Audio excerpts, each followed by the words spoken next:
तो हेलो दोस्त, स्वागत है आप लोगों का अपने और हमारे YouTube channel new star coaching centre पर। तो चलिए अब जो है ना कुछ दिन, जी हाँ बिल्कुल कुछ दिन हम क्लास 10th का तो देंगे ही, लेकिन कुछ दिन ऑब्जेक्टिव क्वेश्चन हम आप लोगों को करा देते हैं। ये क्लास 12th का है, ठीक है।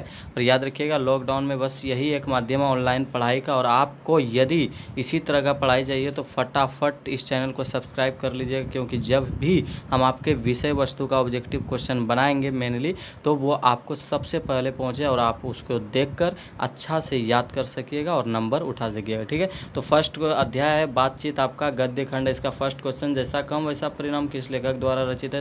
बालकृष्ण भट्ट। बालकृष्ण भट्ट के पिता का क्या नाम है? तो बेनी प्रसाद भट्ट। और दमयंती स्वयंवर किस लेखक की रचना है? तो इसका राइट आंसर होगा बालकृष्ण भट्ट। अगला देखते हैं हम लोग क्वेश्चन कि बालकृष्ण भट्ट की रचना बातचीत ये क्या है? जी हाँ, ये क्या है यानी पाठ की विधा क्या है? विधा माना कहानी है, नाटक है, एकांकी क्या है? तो ये एक ललित निबंध है। अगला, बालकृष्ण भट्ट किस युग के निबंधकार थे? तो इसका राइट आंसर होगा भारतेंदु युग। और उसके बाद देखते हैं हम लोग कि मनुष्य की बातचीत का उत्तम तरीका क्या है? जी हाँ, उत्तम तरीका क्या है? मनुष्य जब बातचीत करेगा तो उसका सबसे अच्छा तरीका क्या है?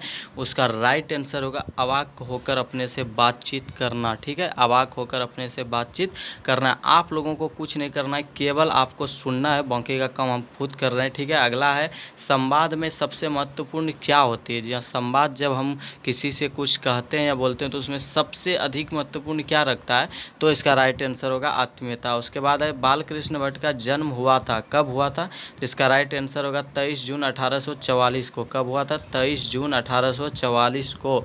अगला क्वेश्चन है संयोगिता स्वयंवर, ये किसकी रचना है? ठीक है, ये किसकी रचना है? तो इसका राइट आंसर इसमें होगा श्रीनिवास दास की। किसकी रचना है? श्रीनिवास दास की। वही श्रीनिवास जो कि कर्नाटक की है और जो कि वर्ग दशम में दही वाली मगम्मा पाठ के रचयिता है, ठीक है। और हाँ, याद रखिएगा ये कि ये जो है आप लोगों का बिहार बोर्ड का है। और आगे कौन सी रचना बालकृष्ण भट्ट की नहीं है? जी हाँ, कौन सी रचना बालकृष्ण भट्ट की नहीं है? तो इसका राइट आंसर होगा परीक्षा गुरु। और बाकी तीनों जो देख रहे हैं वो हैं, ठीक है। अगला कौन सी रचना, जी हाँ कौन सी रचना बालकृष्ण भट्ट की है? तो इसका राइट आंसर होगा रेल का विकट खेल। अगला है बालकृष्ण भट्ट ने कौन सा मासिक पत्र निकाला था? जी हाँ बिल्कुल सही सुन रहे, बालकृष्ण भट्ट ने एक मासिक पत्रिका निकाला था। उसका नाम क्या था? तो उसका नाम था हिंदी प्रदीप। यदि इसी को घुमा फिरा के क्वेश्चन पूछा जाए कि बालकृष्ण भट्ट ने कौन सा पत्रिका निकाला, हिंदी प्रदीप, और कब निकाला ये भी बताएंगे। और अगला बातचीत कौन सी विधात निबंध? रॉबिन्सन क्रूसो ने 16 वर्ष के उपरांत किसके मुख से एक बात सुनी? इसका राइट आंसर है फ्राइडे के मुख से। अगला है बालकृष्ण भट्ट का निवास स्थान कौन सा है? जी हाँ सही सुन रहे हैं, बालकृष्ण भट्ट का निवास स्थान कौन है? तो इसका राइट आंसर होगा इलाहाबाद उत्तर प्रदेश। इलाहाबाद कहाँ? उत्तर प्रदेश। अगला है बालकृष्ण भट्ट ने किस पत्रिका का संपादन किया? फिर वही क्वेश्चन, हिंदी प्रदीप इसका राइट आंसर होगा, ठीक है। जो एक मासिक पत्रिका था, याद रखिएगा मासिक का मतलब हुआ यानी प्रत्येक महीने में एक दिन निकलने वाला, ठीक है।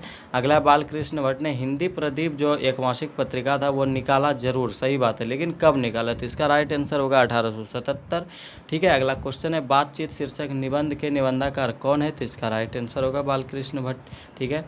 और नेक्स्ट क्वेश्चन हम लोग देखेंगे कि बातचीत के माध्यम से बालकृष्ण भट्ट क्या बतलाना चाहते हैं?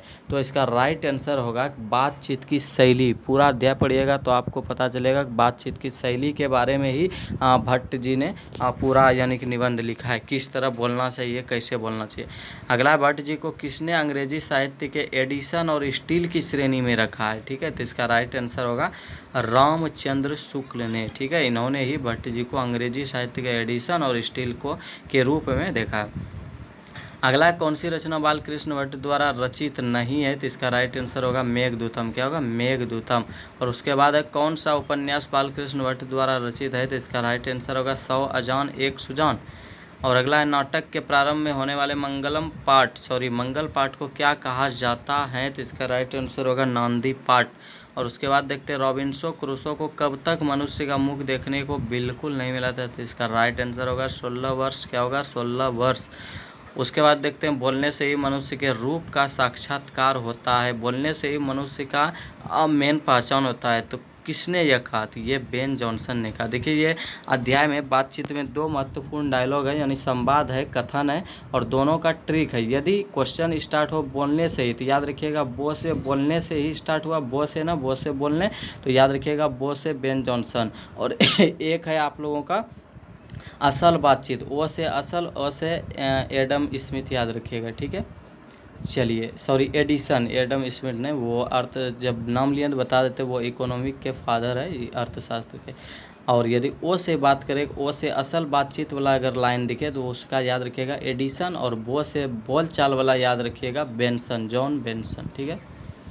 तो अगला है, असल बातचीत सिर्फ दो व्यक्तियों में ही हो सकती है, किसने कहा, तो ये एडिसन ने कहा। एडिसन के अनुसार असल बातचीत सिर्फ कितने लोगों में हो सकता है, तो ये दो लोगों के बीच ही हो सकता है। अगला, बातचीत से मन किस प्रकार का हो जाता है, तो इसका राइट आंसर होगा हल्का और स्वच्छ। कैसा हो जाता है, हल्का और स्वच्छ।